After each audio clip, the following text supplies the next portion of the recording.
Lendo a Bíblia em um ano. Dia 25. Primeira leitura. Gênesis capítulo 50, versículo 1, até Êxodo capítulo 2, versículo 10.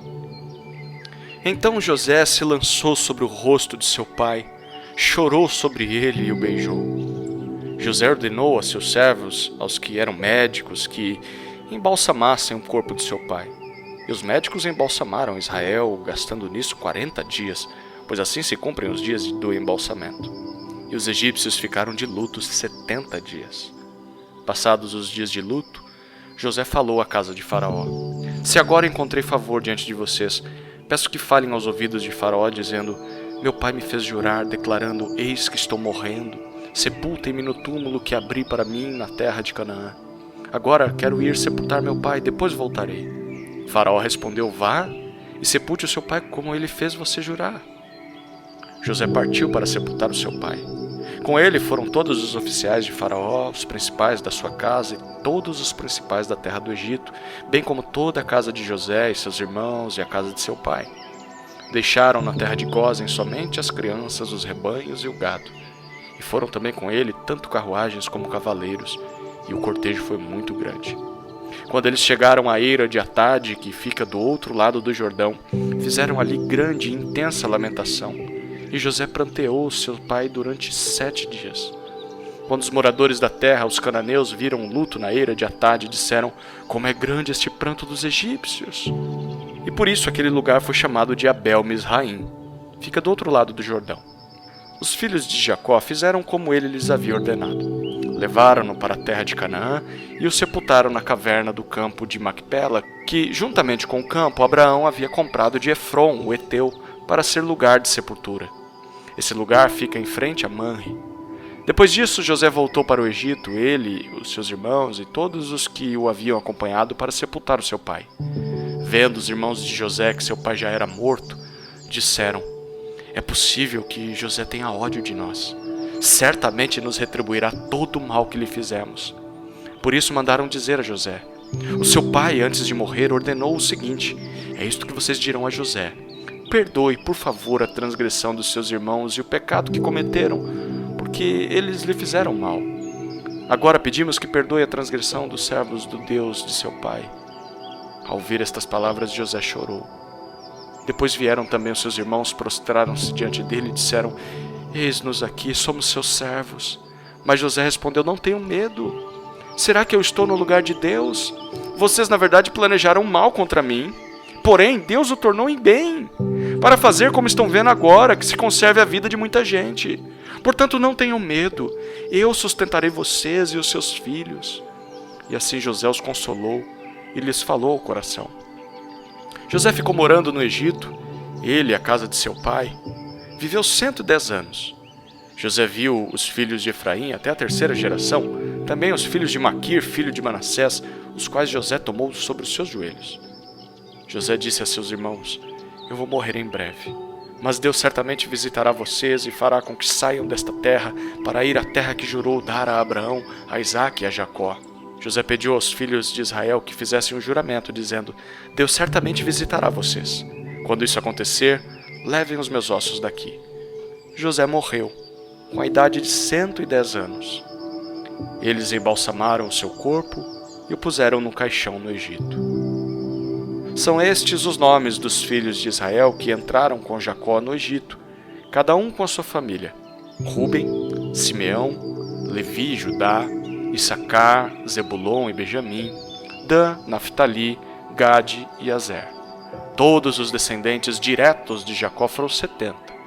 José, porém, já estava no Egito. Com o tempo morreram José, todos os seus irmãos e toda aquela geração. Mas os filhos de Israel foram fecundos, aumentaram muito e se multiplicaram e se tornaram extremamente fortes, de maneira que a terra se encheu deles. Nesse meio tempo levantou-se um novo rei sobre o Egito, que não havia conhecido José. Ele disse ao seu povo: Eis que o povo dos filhos de Israel é mais numeroso e mais forte do que nós. Vejam, precisamos usar de astúcia para com esse povo, para que não se multiplique e para evitar que, em caso de guerra, ele se alie aos nossos inimigos, lute contra nós e saia da terra. E os egípcios puseram sobre eles feitores de obras, para os afligir com trabalhos pesados.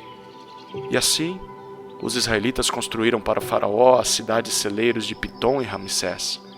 Mas quanto mais os afligiam, tanto mais se multiplicavam e tanto mais se espalhavam, de maneira que os egípcios se inquietavam por causa dos filhos de Israel.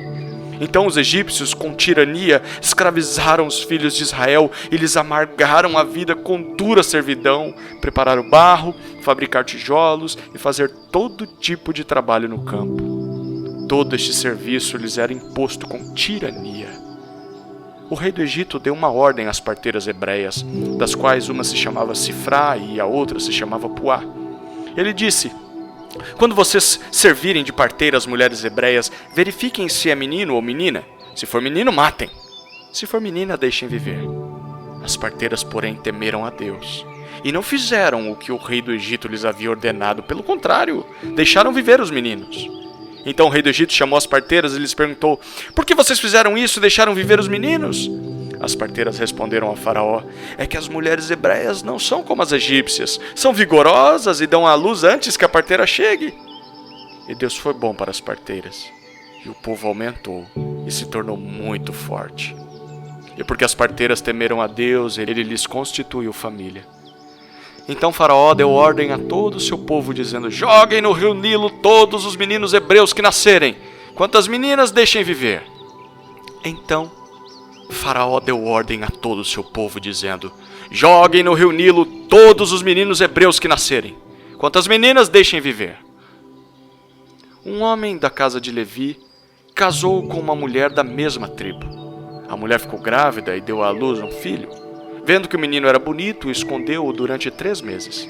Não podendo, porém, escondê-lo por mais tempo, pegou um cesto de junco, tapou os buracos com betume e piche, e pondo nele o menino, largou o cesto no meio dos juncos à beira do rio.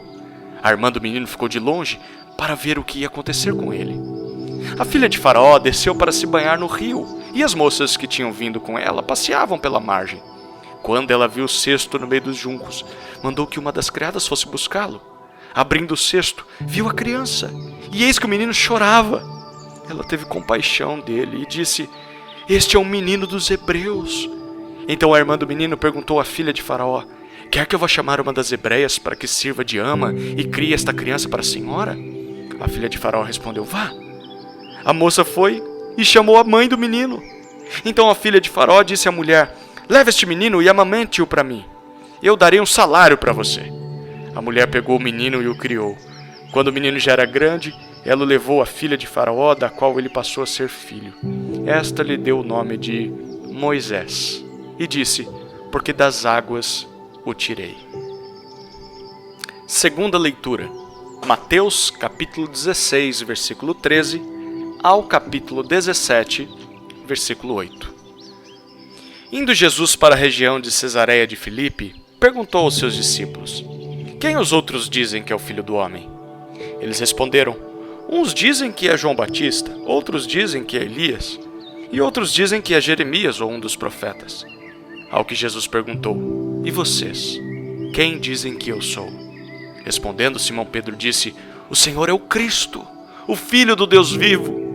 Então Jesus lhe afirmou: bem-aventurado é você, Simão Barjonas, porque não foi carne e sangue que revelaram isso a você, mas meu Pai que está nos céus. Também eu lhe digo que você é Pedro, e sobre esta pedra edificarei a minha igreja, e as portas do inferno não prevalecerão contra ela. Eu lhe darei as chaves do reino dos céus. O que você ligar na terra terá sido ligado nos céus, e o que você desligar na terra terá sido desligado nos céus. Então Jesus ordenou aos discípulos que não dissessem a ninguém que ele era o Cristo. Desde esse tempo, Jesus começou a mostrar aos seus discípulos que era necessário que ele fosse para Jerusalém, sofresse muitas coisas nas mãos dos anciãos, dos principais sacerdotes e dos escribas, fosse morto e no 3º dia ressuscitasse. Então Pedro, chamando-o à parte, começou a repreendê-lo, dizendo: que Deus não permita isso, Senhor. Isso de modo nenhum irá lhe acontecer.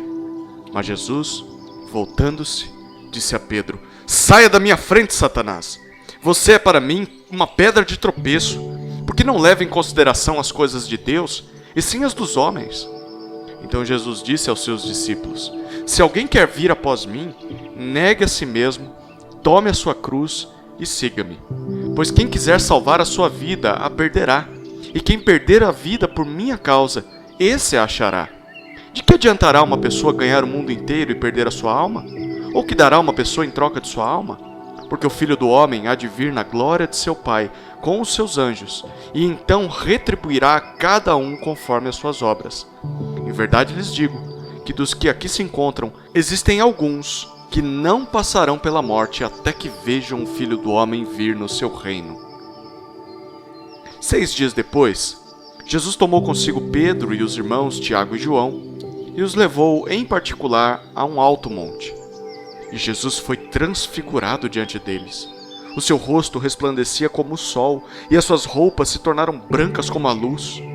E eis que lhe apareceram Moisés e Elias, falando com Jesus. Então Pedro, tomando a palavra, disse a Jesus: Senhor, bom é estarmos aqui. Se o Senhor quiser, farei aqui 3 tendas, uma para o Senhor, outra para Moisés e outra para Elias. Falava ele ainda, quando uma nuvem luminosa os envolveu. E eis vindo da nuvem uma voz que dizia: Este é o meu filho amado, em quem me agrado. Escutem o que ele diz. Ao ouvirem aquela voz, os discípulos caíram de bruços, tomados de grande medo. Jesus aproximou-se e tocou neles, dizendo: Levantem-se e não tenham medo. Então eles, levantando os olhos, não viram mais ninguém, a não ser Jesus. Terceira leitura. Salmos, capítulo 21, versículos 1 a 13. Ao mestre de canto, Salmo de Davi.